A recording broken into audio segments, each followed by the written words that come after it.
Good morning, everyone, and welcome to the. We said that. We are hosted by Huckleberry Coffee Roasters here in beautiful Denver, Colorado. Hope you're all hydrating for the elevation. We're excited to have competitors, judges, volunteers, and coffee enthusiasts and fans, and families and parents of competitors joining us for another incredible celebration of excellence in specialty coffee. Today, the top 6 competitors will compete for the title of the 2026 U.S. Barista Champion. This champion will then go on to represent the United States at the World Barista Championship at World of Coffee Panama this fall. We've got an incredible day full of the best baristas in the U.S., and we can't wait to see what they've prepared for us.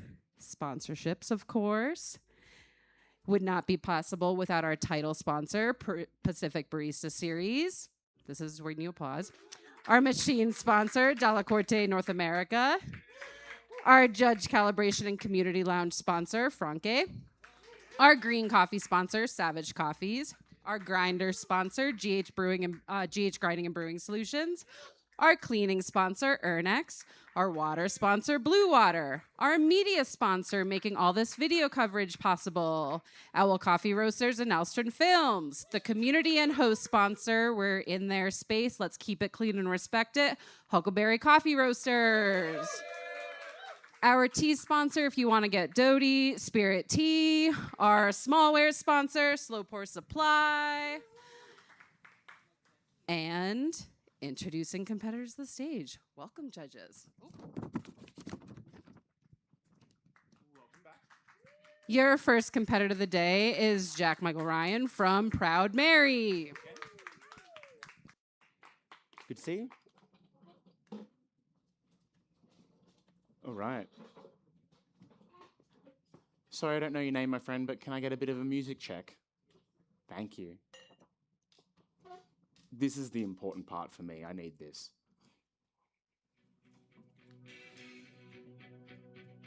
May I get a smidge more of the volume? That sounds good, but can you guys hear me?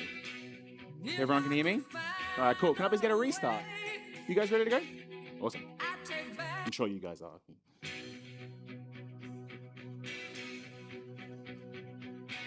The irony. Time.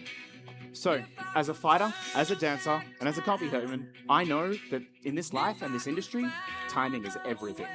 Now, we interact with timing both physically and emotionally. First, we observe it. That's just desperately watching the clock or waiting for the sand to fall. Now, it's passive, but sometimes we get to cooperate with time. And essentially, that just means we observe and move in harmony. And it feels good. But then if I break that harmony, that doesn't feel good. Our body says no. It's the universe's way of saying we're out of time. But every now and then, if we're lucky, we get to alter the effects of time. We get to speed things up, slow them down, or seemingly we can stop time entirely.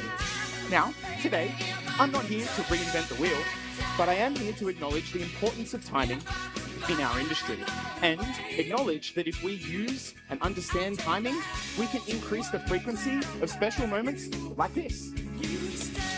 So, while I pull some shots for your sick bed, let's talk about the coffee you're going to be drinking for all 3 courses today, and how I actually think this coffee is a brilliant example of good timing. It's a geisha. It lives 1,700 meters above sea level on a farm in the Santa Barbara region of Honduras known as La Salsa.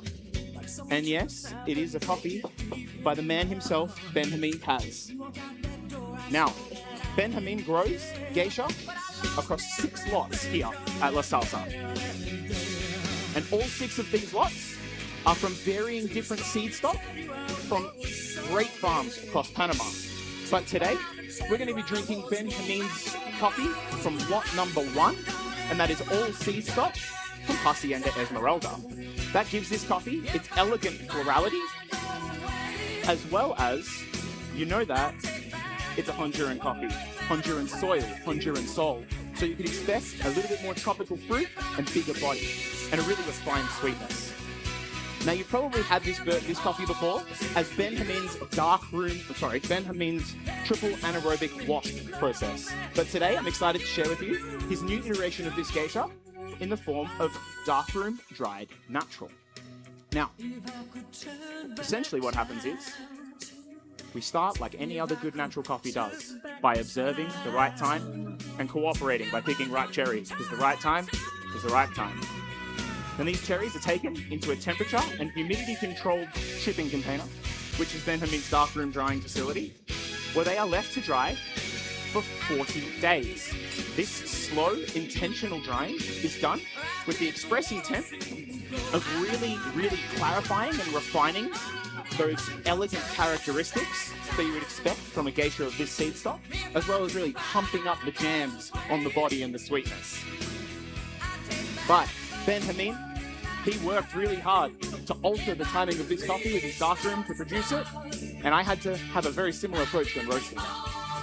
So first, I observed this coffee's timing. How did it behave in the drum? Did it like more or less heat? Did it like more or less development? Then I cooperated by applying a high heat that was a constant, stable temperature for the majority of the roast. I then only made 2 adjustments. One, 10 degrees before first crack, and then one exactly on first crack. And I did this with the express intent of getting a slow 5-degree raise after first crack with 17% development. I was chasing as much sweetness as I possibly could. But the last lever I get to pull here to alter this coffee's timing, well, that's extraction. I've chosen a recipe of 20 grams in, 44 grams out in 26 seconds. Now again, same as always, I am chasing as much sweetness as possible. I have decided to serve this in frozen cups today as well. This is also with the intent of altering the time it takes for this coffee to naturally cool down, giving you a very fast read on this coffee's flavor clarity, as well as I really like the way that the cold cup accentuates the texture of this coffee. So let's get some tasting notes happening. First, you're going to get raspberry, nectarine, and a long dark chocolate finish. The medium weight, the texture is silky, and as I said before, that finish, long. Please perform visual assessments just now, and we will drink when I instruct you to do so. Now, this annoying ticking, that represents timing. When we're drying natural coffees, we are at the behest of that ticking. So sometimes the sun doesn't cooperate, dries things too fast. That means inconsistent, uneven results, less refined flavors. Ben Hamid has essentially found a way to slow that ticking down to a manageable pace where he can ensure that those refined flavors are always in the cup. So from his good timing all the way to you, please stir back and forward 5 times, disposing of your spoons in the black spoon dump, and get in there. Thank you, Hannah, I heard you.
So, as I said earlier, we do interact with timing physically and emotionally. And I believe that in this industry, we observe the timing of our customers and our peers, and then we cooperate with that timing by giving them the best possible version of what they want. Whether that was what was once Ethiopian naturals being all the rage, to now co-ferments, signature beverages being all the rage instead of just milk beverages. We are constantly chasing, trying to give people moments that makes time not relevant anymore. Like a moment that forever stays with you, a moment that's eternal. Now, This coffee, when I first tasted it, it was its sweetness and its body that stood out as something eternal for me. So, with my milk choice, I chose to freeze distill lactose-free milk to a 50% return of its original weight. And I chose lactose-free because of its higher perceived sweetness. I mean, why else? I also decided to pair this lactose-free milk with 50% whole milk. So my blend is 50% whole milk and 50% lactose-free. I chose whole milk because body, silkiness. Those two things work together are going to give you flavor notes of white chocolate cheesecake, caramel, and you are also going to get spiced malt cookie, commonly referred to as Biscoff. Astounding. Time is fleeting. Ooh, that hurts. Okay, we're back. We're good. Takes its toll. But listen closely. Not for very much longer. Right. I've got to keep All right. control. If I can get it down without shaking, it's all yours. Interestingly enough, I got here on Sunday, and right before my practice time on Friday morning, someone texted me telling me that they were going to be late to work on purpose because they wanted to stop in at Proud Mary to get a milky, and that clearly inspired my whole spiel about that last second. So I was like, wow, you're willing to be late to work for that? All right. It's just a jump to the left. All right, my friend. Your hands on your hips. Boys, the left hand that shakes, get in there.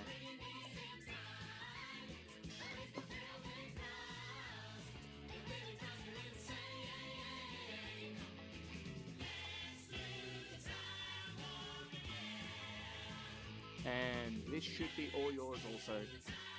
Have fun with the milkies, guys. I shall return momentarily. So dream. Hopefully. Let's hear it for the milk course. thank you, Anna. Those milkies. So you can't see. No, not at all. In another dimension. With voyeuristic intention. Well secluded. I see all. With a bit of a mind flip. You're Thank you, into Raph. the time slip. If it's still rap, I can hear you. And nothing can ever be the same. You're spaced out on sensation. So, as a fighter, as I said, as a dancer, as a coffee person, I am constantly trying to wield the effects of timing. It's not often I get to acknowledge timing's effects on me. Now, this happened to me quite profoundly during my first origin trip this year to Honduras. Now, honestly, timing wasn't good. I emotionally was in a pretty bad place. And I didn't feel like I was fully present. But it was Benjamin. It was his family and his friends who observed my timing and cooperated by meeting me with empathy, warmth, humor, if you know Benjamin, and some things I probably shouldn't speak about on stage, but we had a lot of fun. It was awesome. And this changed my timing. This altered my perspective and put me in a place where I was able to be present. Now I'm left with memories that are eternal. First cherry I ever ate, view from La Salsa. So my my signature beverage choices, ingredients, are all tropical fruits that I experienced during my time in Honduras. Their preparations keeping in line with my theme. The oldest form of observation in culinary is fermentation. I chose to ferment 300 grams of passion fruit, submerged in water with 6 grams of salt for 5 days. I chose passion fruit because of its vibrant citric acidity, and when paired with the raspberry you experienced in your espresso, it's going to form a new flavor note in your signature beverage of orange blossom. I'm adding 4 grams to your signature beverage. Bang is about to happen. I then had to cooperate with time. Now, I chose the method of clarification to do so. Much like freeze distillation, as we all know, you don't do that in the right amount of time, it all goes pretty badly. So, I chose to clarify 300 grams of plantains with 300 grams of water and 30 grams of honey. I chose plantains and honey because of their complex sweetness that when paired with the dark chocolate note that you experienced in your espresso is going to transform into a new flavor note of golden raisin. I clarified that over 12 hours, and then I added 60 grams to your signature beverage. Then, we have to alter time's effects. We have to manipulate it. Now, Aroma and taste are two things that are exceedingly fleeting. I know we wish we could trap them, but we can. Steam distillation allows me to separate them and isolate them and lock them in time. So, I steam distilled 340 grams of mangoes to 2,000 grams of water over 4 hours, then strained this byproduct here, which is essentially just all of the flavor compounds. I'm adding 40 grams to your signature beverage, and we chose mango because of its it's because of its tropical characteristics, and when paired with, I'm going to turn this on. I'm going to do that in a second. And then paired with the nectarine that you experienced in your espresso course, it's going to transform into a new note of kiwi. Now, my intention to serve this beverage at 10 degrees meant I had time. Time had to be altered. I had to cool down those espressos using that magnetic stirrer for the entirety of the routine. I froze all of my ingredients in that freezer, and then I'm going to serve into frozen cups. So that is going to really highlight and amplify the texture and this really juicy tiki cocktail-like beverage. So I'm straining it through my hourglass strainer right now to get rid of any leftover particulate and the crema, and sometimes I pour the magnetic stir bar in there. It doesn't go well. So this was a fail-safe, I'll be real. As much as I wish that I could, no matter how much I master time, unfortunately, unlike this hourglass that's been stopped the whole time in this strainer, time does just keep going. And it makes it all the more important to enjoy these special moments while they're here. I mean, right now, I get to share a final with one of my good friends, and we get to share the same coffee from Ben and me. I guess you could probably say that's pretty good timing. But those moments that we're all chasing, a good understanding of timing can help us increase the frequency of them and help us have a hand in creating more of them ourselves. There are no drinking instructions for this, guys. Wait until I call time to do so and drink the way you desire.